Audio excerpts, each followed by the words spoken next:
जी, ये जितने बयान अजीत पवार के हाल फिलहाल में हैं, चाहे वो सुप्रिया सुले को लेकर हो, शरद पवार को लेकर हो, मुख्यमंत्री नहीं बनाए जाने को लेकर हो, चुनाव नहीं लड़ने को लेकर हो, ये बृजमोहन श्रीवास्तव कुछ ऐसा ही है क्या कि भाई इधर के दिखते रहें और उधर के हो जाएं? ऐसी तमन्ना अजीत पवार की?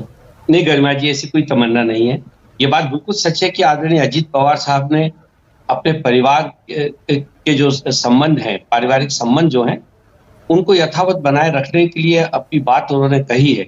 लेकिन इसको आने वाले चुनाव से देखना, जैसा कि अभी भाई क्लाइड बोल रहे थे, मैं उनकी बात से असहमत। लोकसभा के चुनाव में जहां आदरणीय सुप्रिया जी ने चुनाव लड़ा हो, वहां एक मुद्दा अलग है, लेकिन जब अजीत दादा पवार बारामती से विधानसभा का चुनाव लड़ेंगे, उस समय की स्थिति बिल्कुल अलग होगी। तो मैं सोचता हूँ कि चुनाव 6-7 चुनाव लड़ चुका, 7-8 बार लड़ चुका, अब मेरी दिलचस्पी खत्म हो गई है। नहीं, मैं सोचता हूँ शायद ये एक बयान उनका जरूर है, लेकिन इसका ये तात्पर्य नहीं है कि कोई राजनीति से वो पलायन कर रहे हैं या वो चुनाव नहीं लड़ेंगे। चुनाव, ये बात बिल्कुल सच है कि उन्होंने चुनाव लड़े और लगातार वो चुनाव जीते। लोकसभा का उन्होंने चुनाव जीता है, विधानसभा के चुनाव जीते ही नहीं है बल्कि जितवाए हैं उन्होंने चुनाव। तो मैं सोचता हूँ कि इस प्रकार की कोई ये कहना और ये सोचना कि इससे वो पलायन कर रहे हैं, मैं इस बात से पूरी तौर से असहमत। जहां तक बात बारामती से उनके चुनाव लड़ने की है, तो मैं एक बात बिल्कुल निश्चित रूप से कहना चाहता हूं, राष्ट्रवादी कांग्रेस पार्टी अजीत दादा पवार के नेतृत्व में जहां भी उनके उम्मीदवार चुनाव लड़ेंगे, भारी मतों से हमारे प्रत्याशी चुनाव जीत के आएंगे। कहां लड़ेंगे बृजमोहन श्रीवास्तव? आप खुद क्वेश्चन मार्क लगा रहे हैं। कहां लड़ेंगे? एनडीए में लड़ेंगे? इंडिया में लड़ेंगे? निश्चित रूप से हम लोग एनडीए का हिस्सा हैं गरिमा जी। हम लोग एनडीए के इंडिया के एजेंडे पर बढ़ते हुए दिख रहे हैं अजीत पवार। जातिगत जनगणना की अचानक बात करने लगे। नहीं, तो जातिगत जनगणना की बात अचानक बात नहीं की है। इसको लगातार अजीत दादा पवार, जिस समय हम लोग महाविकास अघाड़ी में थे, उस समय भी हम लोगों ने इस बात को बहुत स्पष्ट रूप से कहा था कि जाति गणना होनी चाहिए, और उस दिन से लेके आज तक कभी भी अजीत दादा पवार ने अपने उस बयान से अलग नहीं हटे हैं। वो तो जातिगत गणना, जनगणना एक अलग मुद्दा है, लेकिन इसका मतलब नहीं है कि हम लोग एनडीए से बाहर जा रहे हैं। एनडीए के हम लोग सक्रिय दल हैं, और महाराष्ट्र की राजनीति में हम तीनों लोग, यानी आदरणीय एकनाथ शिंदे साहब, अजीत दादा पवार और देवेंद्र फडणवीस साहब, हम तीनों लोग मिलकर पूरी ताकत के साथ महाराष्ट्र चुनाव लड़ने की तैयारी कर रहे हैं। नहीं, तो लेकिन ये ताकत, बृजमोहन जी ये बताइए भाई, आप बीजेपी के सबसे बड़े स्ट्रैटेजिस्ट को, अमित शाह को चुनौती दे देंगे और आप फिर ये उम्मीद करेंगे कि आप एनडीए में सब कुछ गुडी गुडी वाली तस्वीर दिखाएंगे।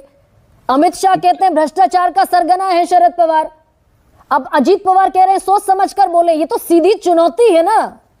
चुनौती नहीं है ये, चुनौती नहीं। देखिए, एक बात तो स्वीकार करना होगी, हम लोग चाहे कहीं भी हो, लेकिन एक बात हम लोग स्वीकार करते हैं कि आदरणीय शरद पवार जी इस देश के सबसे गंभीर और सबसे बेहतर राजनेताओं में से एक है। इससे कोई इनकार नहीं कर सकता। और उनके बारे में कोई भी ऐसी बात निश्चित रूप से हम लोगों को भी हर्ट करती है, और इस बात को हम लोगों ने खुल के एनडीए के अंदर कहा है। एनडीए की खूबी मैं बता दूं कि एनडीए में जो भी घटक दल हैं, वो अपनी बात बहुत स्पष्ट रूप से समूह के बीच में रखते हैं, और ये बड़प्पन है भारतीय जनता पार्टी के नेताओं का कि वो हम लोगों की बात को सुनते भी हैं और उसके ऊपर वो विचार भी करते हैं। तो मैं सोचता हूं अपनी बात कहना कोई गलत नहीं है, और हम लोगों ने इस बात को कहा है। हम लोग नहीं चाहते कि आदरणीय शरद पवार जी या सुप्रिया जी के खिलाफ कोई ऐसी बात की जाए जिससे कि जो सार्वजनिक रूप से ठीक नहीं है। तो उस बात को कहने में गलत क्या है? गलत क्या है? तो यानी कि बृजमोहन जी एनडीए में हैं, एनडीए में रहेंगे, ये मैं मान लूं। चुनाव की घोषणा जब होगी देखा जाएगा। निश्चित रूप से आज देखिए कि हमारे तीनों नेता एक साथ पूरे महाराष्ट्र में प्रचार कर रहे हैं। आदरणीय अजीत दादा पवार लगातार लोगों के बीच पे जाके तीनों दलों की बात कर रहे हैं, तीनों के लिए वोट मांगने की बात कर रहे हैं। भी एनडीए के साथ हैं। आरएसएस कह रहा है कि हार की जो सारी जिम्मेदारी वो एनसीपी की है। लोकसभा चुनावों में जो हार मिली, फिर भी एनडीए के साथ है। गरिमा जी, मैं एक बात स्पष्ट कर दूं, हम लोग एनडीए का हिस्सा हैं। अच्छा। निश्चित रूप से राष्ट्रीय स्वयंसेवक संघ भारतीय जनता पार्टी की एक प्रमुख उनका जैसे बोलते हैं पेरेंट ऑर्गेनाइजेशन है, लेकिन जो उनके विचार है, एनडीए में कभी भी इस मुद्दे पे ऐसी चर्चा नहीं हुई है जिससे हमको ऐसा लगे कि एनडीए में हम लोगों के महत्व को कम आंका गया है।